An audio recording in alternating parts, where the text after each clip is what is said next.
নমস্কার বন্ধুরা, আমার চ্যানেলের আরও একটি নতুন পর্বে আপনাদেরকে স্বাগত। আজ কিন্তু আমি আমার খুব প্রিয় একটা খাবারের রেসিপি নিয়ে হাজির হয়েছি। আর এই গরমের দিনে কিন্তু প্রত্যেক বছরই আমি এই রেসিপিটা একবার না একবার বানিয়ে থাকি, তাই ভাবলাম আজ আপনাদের সাথেও শেয়ার করা যাক। তার জন্য দেখুন, প্রথমে কড়াইয়ের মধ্যে দিয়ে দিয়েছি কিন্তু সামান্য পরিমাণ সর্ষের তেল।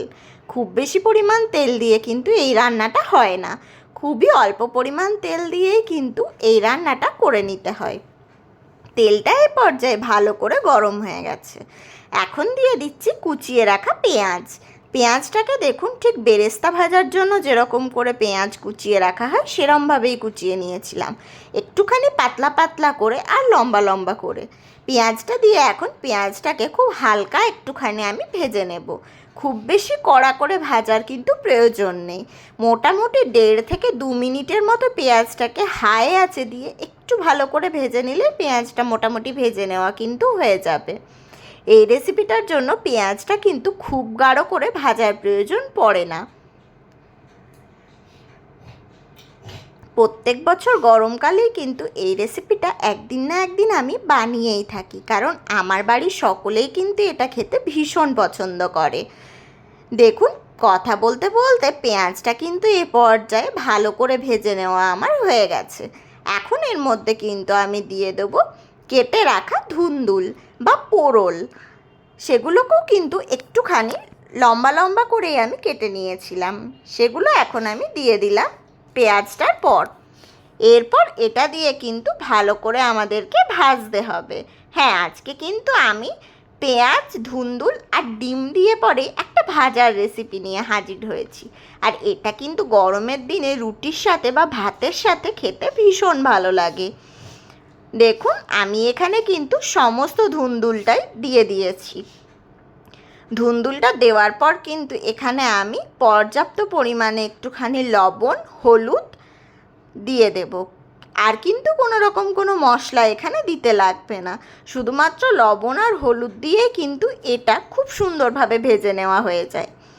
দেখুন, ধুন্দুলটা দিয়ে কিন্তু পেঁয়াজটার সাথে ভালো করে নাড়িয়ে আমি মিশিয়ে নিলাম।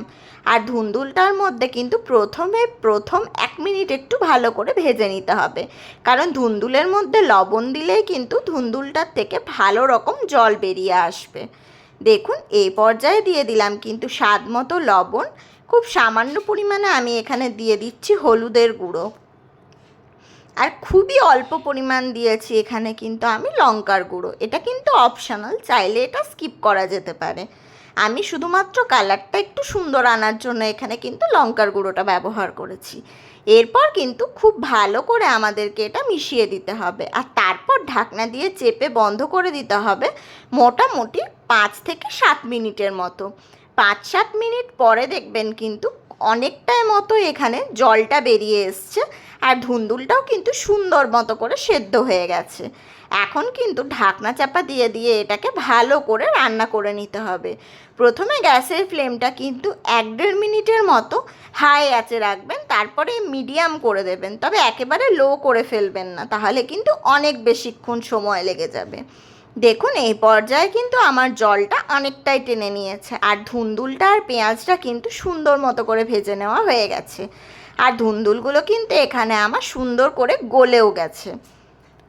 এবার এখানে দিয়ে দেবো একটা ডিম, সেটাকে কিন্তু ওপর থেকে এরমভাবে ফাটিয়ে নিয়ে আমি দিয়ে দিচ্ছি ধুন্দুলটা আর পেঁয়াজটার মধ্যে। ডিমটা কিন্তু আমি আগের থেকে ফেটিয়ে রাখিনি, আশা করি দেখেই বুঝতে পারলেন। ডিমটা কিন্তু ওইখানে ফাটিয়ে নিয়েই আমি দিয়ে দিয়েছি।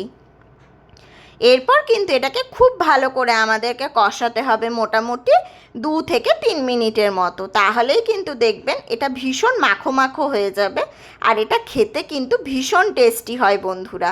দেখুন, 2-3 মিনিট পর কিন্তু আপনাদেরকে আমি দেখিয়ে দিচ্ছি কি সুন্দর মাখো মাখো হয়ে গেছে খাবারটা খেতে।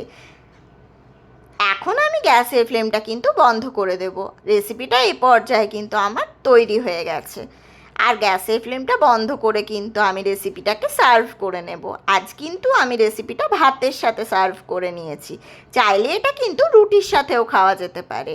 আশা করি সকলের কিন্তু ভীষণ ভালো লাগবে। ভালো লাগলে অবশ্যই চ্যানেলটিকে লাইক কমেন্ট শেয়ার করবেন।